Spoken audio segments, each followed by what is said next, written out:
ভাইয়া কি করছো এটা? আমি তোমার বোন, আমার সাথে এই কাজ করিও না। এটা কোনোভাবে সম্ভব না। সমাজ জানলে কি বলো? আর ভাইয়া, পাশের রুমে কিন্তু মা বাবা ঘুমাচ্ছে, ওরা উঠলেই কি হবে? আরে কিছু হবে না, অনেক দিন ধরে আউট করি না একটু আমার বোন। দাঁড়াও বন্ধুরা, ভিডিওর মজায় যাওয়ার আগে ভিডিওতে একটি লাইক দিয়ে চ্যানেলটি সাবস্ক্রাইব করে বেল আইকন অন করে রাখো, যাতে সবার আগে আমাদের ভিডিও তোমার কাছে চলে যায়। চলুন এবার গল্পে ফিরে আসি। রামিম, পাগল হয়েছিস তুই? নিজের বোনকে কেউ বিয়ে করে? বাবা, তুমি যা ইচ্ছা বলো, আমি তিন্নিকেই বিয়ে করব। কি তিন্নি, করবি না আমাকে বিয়ে? তিন্নি চুপচাপ দাঁড়িয়ে থাকলো। আরও কয়েকবার প্রশ্নটা করলাম, তিন্নি চুপ। তিন্নি, তুই বলবি নাকি মারবো তোকে আমি? হঠাৎ ঠাস করে একটা শব্দ হলো, তারপর সব চিৎকার বন্ধ। কোলাহল থেমে থমথমে শান্ত একটা পরিবেশ বিরাজমান হলো। তিন্নি চলে গেল নিজের রুমে। রামিম ঠায় দাঁড়িয়ে রইল। কামরুল সাহেব বুঝলেন ছেলে পথভ্রষ্ট হয়েছে, নইলে তিন্নিকে কিভাবে বিয়ের কথা বলে। ক্লান্ত না হওয়া পর্যন্ত মারা হলো রামিমকে। ব্যথায় শরীর ছেড়ে দিচ্ছে রামিম। নাজনীন বেগম বাদে বাড়ির সবাই শক্ত। তিন্নিও কিছু বলছে না। বলবে কেন? হোক পালিত বোন, তবে বোন তো। বোনকে কিভাবে বিয়ের কথা বলে? দোতলা বাড়ির উপরের তলায় পাশাপাশি রুমে থাকে রামিম তিন্নি। রামিমের বয়স যখন 2 বছর, তখন তিন্নির বাবা একটা মেয়েকে নিয়ে বাড়িতে আসেন। তিন্নির মেয়েটার বয়স তখন 1 বছর মাত্র। গ্যাসের সিলিন্ডার ফেটে বাবা মা মারা যায়। তিন্নির বাবা মা পালিয়ে বিয়ে করার কারণে কোনো পরিবারে মেয়েটাকে বোঝা বানাতে চায়নি। নাজনীন বেগমের মেয়ের খুব শখ ছিল, আর কামরুল সাহেবের বন্ধুর পরিবারে এত বড় একটা দুর্ঘটনার পর তিন্নি মেয়েটার ভবিষ্যতের কথা ভেবেই নিজের বাড়িতে নিয়ে আসেন। নিজের মেয়ের মতো করেই মানুষ করেছেন তিন্নিকে। আজ 22 বছর ধরে মেয়েটাকে আগলে রেখেছেন তিনি। মেয়েটা দেখতে খুবই সুন্দর হয়েছে। বিয়ের প্রস্তাব আসছে রোজই। এর মধ্যে একটা ছেলেকে বেশ পছন্দ হয়েছে তার। ছেলে ব্যাংকে চাকরি করে, ভালো বেতন, দেখতে শুনতেও ভালো। এতদিন আগলে বড় করে একটা ভালো ছেলের কাছে তুলে দিতে পারলেই তার শান্তি। এর মধ্যে রামিম এই কাহিনী করলো। লোকে জানলে কি বলবে? কেউ কি বিয়ে করবে মেয়েটাকে? পরবর্তী পার্ট আইডিতে দিব। সবাই ফ্রেন্ড রিকোয়েস্ট দিয়ে ফ্রেন্ড হয়ে পাশে থাকবে। ছেলেটাকে মেরে নিজেও ঠিক নেই। আড়ালে কেঁদেছেন কয়েকবার। রামিম চুপচাপ ওপরের দিকে তাকিয়ে আছে। পাশের রুমটাই তিন্নির রুম। সে কি বুঝতে পারছেন আমার প্রচুর কষ্ট হচ্ছে? ডাক্তার এসে ওষুধ দিয়ে গেছে। আপাতত পরিবেশ স্তব্ধ। নিঃশব্দে কেঁদে চলেছেন নাজনীন বেগম আর কাজের মহিলাটা। এ বাড়িতে শব্দ করে কান্না করা নিষেধ। কান্নাকাটির শব্দ শুনতে ভালো লাগে না। কাজের মহিলার নাম রহিমা বেগম। আমরা তাকে রহিমা কাকি নামে সম্বোধন করি। রহিমা কাকি আজ 20 বছর যাবৎ এই বাড়িতে কাজ করছেন। কাজের লোক কেউ ভাবে না, পরিবারের একজন সদস্য হয়ে গেছেন তিনি। পুরো পরিবার সহ এই বাড়িতেই থাকেন তারা। তার স্বামী ড্রাইভার। তাদেরও প্রেমের বিয়ে। রামিমকে দুজনেই নিজেদের ছেলে ভাবেন, আর তিন্নিকে মেয়ে। রামিমও সময় পেলে কাকির হাতে মাখা ভাত খেয়ে আসে। নিজের হাতে খেতে ইচ্ছে করে না তার। হয় মা, নয়তো কাকি, দুজনের কেউ তাকে খাইয়ে দিবেই। মাঝে মাঝে তিন্নির কাছে বায়না ছড়ে, আজ তুই খাইয়ে দিবি, নয়তো খাবো না আমি। প্রতিদিন তো কাকির হাতেই খাস, আজ আবার আমি কেন? উত্তর দেয় তিন্নি। রামিম জবাব না দিয়ে খাবার টেবিল থেকে উঠে দাঁড়ায়। তিন্নি পিছে পিছে যায়, আয় খাইয়ে দেই। দুজনের এমন মিষ্টি ভালোবাসে পরিবারে কেউ রাগ করে না, বরং খুশিই হয়। একটা সময় কামরুল সাহেব ভাবতো, মেয়েটাকে কি ছেলের বউ করে রেখে দিবে? সময় বদলায়, মনের ভিতর শঙ্কা হয়। লোকে কি বলবে? নিজের মেয়ের মতো মানুষ করেছি যে। নাজনীন বেগম রামিমের পাশে বসে বাতাস করছে আর কাঁদছে।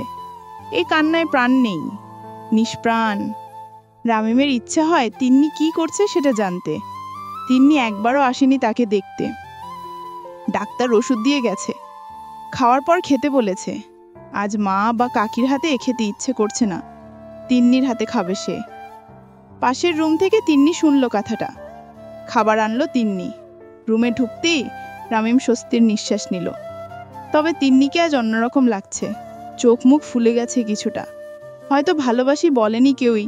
তবে কি ভালোবাসা থাকতে পারে না দুজনের মাঝে? রামিম কখনো বলেনি তিন্নিও।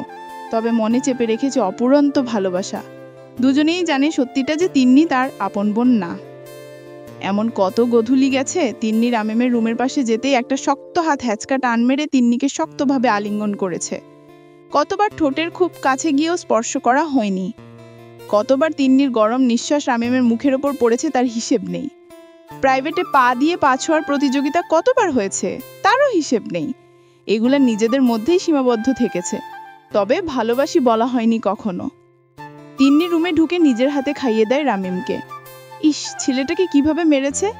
গালে লাল দাগ পড়ে গেছে। তিন্নি ছলছল চোখে বলে, রামিম, তোর আর আমার মাঝে অনেক শক্ত একটা দেয়াল, সম্পর্কের দেয়াল। তুই আমি চাইলে দেয়াল ভাঙতে পারি না। পাগলামি করিস না। তুই ভালোবাসিস না আমাকে? দম বন্ধ হয়ে আসে তিন্নির। কি উত্তর দিবে সে? তিন্নি জবাব না দিয়ে উঠে যায়। এই প্রশ্নের উত্তর তার কাছে নেই। হয়তো আছে, সে বলবে না। বলবে কেন? সমাজে বসবাস করতে হলে সমাজের নিয়মকানুনও মানতে হবে। রামিমের আর ওষুধ খাওয়া হয় না। মার বেশ ভালোই পড়েছে, তার রিয়াকশন এখন দেখা যাচ্ছে। জ্বর এসে গেছে শরীরে, ব্যথার তো কথাই নেই। রহিমা কাকি এসে গরম তেল মালিশ করে দেওয়ায় কিছুটা ব্যথা কমেছে রামিমের। তিন্নি রুমে ঢুকে দরজা বন্ধ করেছে, আর খোলার নামগন্ধও নেই। রাতে খেতেও যায়নি সে।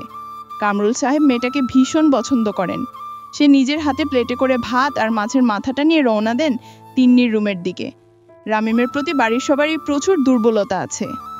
বাড়ির ড্রাইভার মানে রহিমা কাকির স্বামীর রোস্তম মিয়া, সেও এসে কামরুল সাহেবকে বললেন, আমার ছেলেটাকে মারবেন কেন? ভুল করেছে আমাকে বলতেন, এভাবে মারার কোনো দরকার ছিল? কামরুল সাহেব বেশ অবাক হন। কতটা আপন হলে বাড়ির ড্রাইভার রামিমকে নিজের ছেলে ভাবে।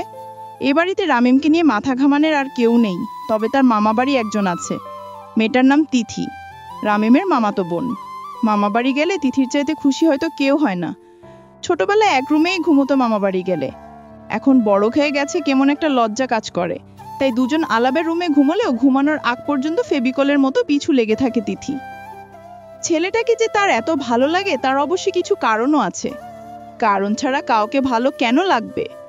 রামিমের চুলগুলো তিথির ভালো লাগে, ঘন কালো আর সিল্কি চুল। এতটা সিল্কি মেয়েদেরও হয় না। রামিম মামাবাড়ি গেলে তিথির ইচ্ছা হয় ছোটবেলার মতো রামিম ওর কোলে মাথা রেখে শুয়ে থাকবে, আর তিথি চুলে হাত বুলিয়ে দিবে। এ তো তেরো তিথির কথা। এবার রামিমের কথা বলি। রামিম ছেলেটার সাথে তিন্নির গলায় গলায়। সে সব সময় ঝগড়া করতে চায় তিথির সাথে। দুজন দুইজনের প্রতি দুই রকম ইচ্ছা প্রকাশ করে। তিথি যেখানে রামিমকে কোলে মাথা রাখিয়ে চুলে হাত বুলাতে চায়, রামিম সেখানে তিথির চুল টেনে ছিঁড়ে ফেলতে চায়। ছোটবেলায় অবশ্য এমন ছিল না, তবে বড় হওয়ার পর এই ইচ্ছাটা তীব্র হচ্ছে রামিমের। পরবর্তী পার্ট আইডিতে দিব। সবাই ফ্রেন্ড রিকোয়েস্ট দিয়ে ফ্রেন্ড হয়ে পাশে থাকবে সবাই। দরজায় টোকা দেন কামরুল সাহেব। সারা শব্দ না পেয়ে ডাক দেন, তিন্নি মা, দরজাটা খুলতো। দরজা খুলে যায়। কামরুল সাহেব রুমে ঢুকতেই তিন্নি বিছানায় গিয়ে বসে। দেখেই বোঝা যাচ্ছে সে কেঁদেছে এতক্ষণ। কেমন একটা গ্লানি দেখা যাচ্ছে তিন্নির চোখ মুখে। শুনলাম খাওয়া দাওয়া নাকি করিসনি? হ্যাঁ বাবা, ভালো লাগছে না। মন খারাপ? না তো, মন খারাপ কেন থাকবে? আয়, আমি তোকে খাইয়ে দেই। কামরুল সাহেব ভাত মেখে খাইয়ে দেয় তিন্নিকে। এ বাড়িতে কামরুল সাহেব যা বলেন তাই হয়। তবুও তিন্নিকে মাঝে মাঝে লুকিয়ে লুকিয়ে খাইয়ে দিয়ে যান কামরুল সাহেব। অন্যরকম ভালো লাগা কাজ করে তার মধ্যে। দরজা খোলাই ছিল, হঠাৎ রহিমা কাকি এসে দেখেন বাবা মেয়ের এই দৃশ্য। বেশ কঠিন গলায় বলেন, ভাব দেখে আর বাঁচি না, ছেলেকে আদমরা বানিয়ে রেখে মেয়েকে খাইয়ে দেওয়া হচ্ছে। কামরুল সাহেব আমলে নেন না। বলবেই তো, বলবে না কেন? একবারও তো ছেলেটাকে দেখতে যায়নি সে। ছেলেটার প্রতি কি একটু ভালোবাসা নেই তার? রাত 2টা। গা ঘেমে জ্বর ছেড়েছে রামিমের। হয়তো আবারও আসবে। শরীরের কয়েক জায়গা বেশ ফুলে গেছে। ওটা যেন একটা ব্যথার বাক্স। অল্প ছোঁয়া লাগলেই সারা শরীরে ব্যথার সাপ্লাই দিয়ে দেয়। পাশের রুমে লাইট জ্বলছে এখনো। রামিম ভাবে, তিন্নি কি ঘুমায়নি? এত আগে জেগে কেন আছে? অন্য সময় হলে রামিম রুমে দিত, অথবা দেয়ালে লাথি দিয়ে ওর ঘুম ভাঙিয়ে বলতো, লাইট অফ করে ঘুমো, আমার রুমে আলো আসলে আমি ঘুমাতে পারি না।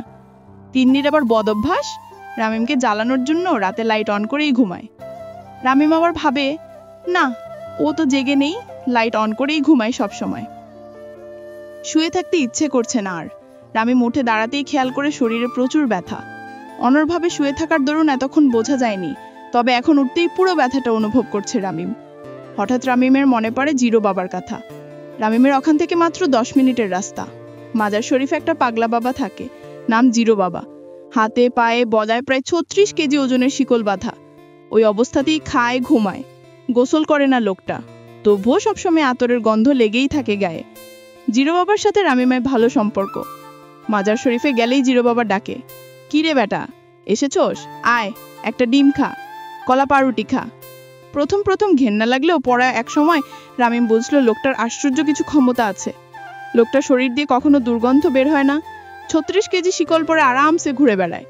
আর সবচেয়ে মজার ব্যাপার হলো লোকটার কাছে গেলেই মন ভালো হয়ে যায়। রামিম ভাবছে কাল একবার যাবে জিরো বাবার কাছে, হয়তো কোনো উপায় বের করে দিবে তিনি। হঠাৎ দরজায় ঠক ঠক শব্দ, তারপর ফিসফিসে কণ্ঠে আওয়াজ আসে, রামিম জেগে আছিস? তিন্নির গলা। এত রাতে ও আমার রুমে কেন?